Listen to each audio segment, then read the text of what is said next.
के साथ रुकन कौमी असम्बली शाहिद खटक साहब मौजूद हैं। सर ये बताइएगा कि ऐवान में आज भी जैसे इजलास शुरू हुआ तो कहा जाता है कि जैसे ही इजलास शुरू होता है शाहिद खटक साहब खड़े हो जाते हैं एहतजाज के लिए, तो कब तक ये सिलसिला जो है जारी रखेगी अपोजिशन और ख़ास तौर पे आप?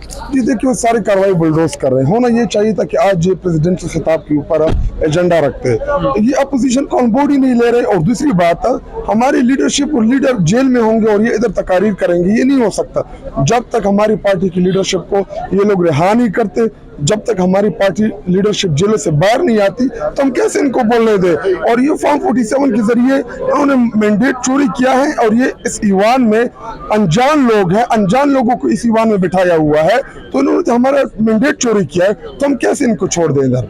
तो एहतजाज तो जारी रहेगा इनके खिलाफ। तो फिर आप कैसे देख रहे हैं कि अगर ये एहतजाज इस तरह जारी रहता है और ऐवान की कार्रवाई प्रोसेस चल नहीं पाता तो फिर कैसे चीज़ें आगे बढ़ेंगी? जिनके पास मैंडेट ही नहीं है, स्पीकर जाली, वज़ीर आज़म जाली, इनके साथ कौन का ना वोट और ना एतमाद है, तो ये तो वैसे भी नहीं चल सकती। इनका बोझ कौन उठाएगा? इनको लाने वाले जो है वो भी पछता रहे हैं और वो बोझ जल इनका बोझ जो है अपने कंधों से गिरा रहे हैं। तहरीक इंसाफ का ये एहतजाज इमरान खान की रिहाई में अभी तक तो कामयाब नहीं हो सका, आगे कब तक आप देख रहे हैं कि ये चीज़ें चलती नहीं और खान साहब बाहर आने में कोई किरदार अदा कर पाएगा आपका एहतजाज? जी देखिए, इमरान खान के ऊपर तो सारे सियासी केसेस हैं, उनको तो अरेस्ट ही सियासी केसेस में किया हुआ है।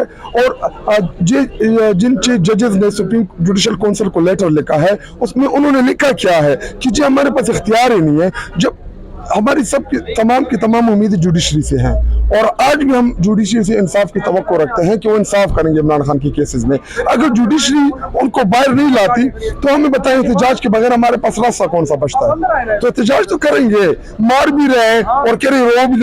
अच्छा ये बता दें अब जाते जाते कि परवेज खटक साहब ने फैसला किया दोबारा सियासत में आने का और सुना जा रहा है पीपल्स पार्टी से राब्ते कर रहे हैं। जी देखिए, परवेज खटक साहब ने जो दगा दिया है, जो उन्होंने वफादारी तब्दील की है, जी हमारे पुख्तूनों के कुछ अपने रवायात हैं। पार्टी रूटीन में बदलना, अक्सर जमातों के साथ इख्तिलाफात आते रहते हैं लीडरशिप के साथ, लेकिन मुश्किल वक्त में उन्होंने साथ छोड़ा है। तो अभी मेरे साथ ही तशाहद, वो 27-28-30 साल नौजवान उसको हरा के आया है और वो चीफ मिनिस्टर रहा है, तो उसकी सियासत जो है वो ख़त्म हो चुकी है। Thank you.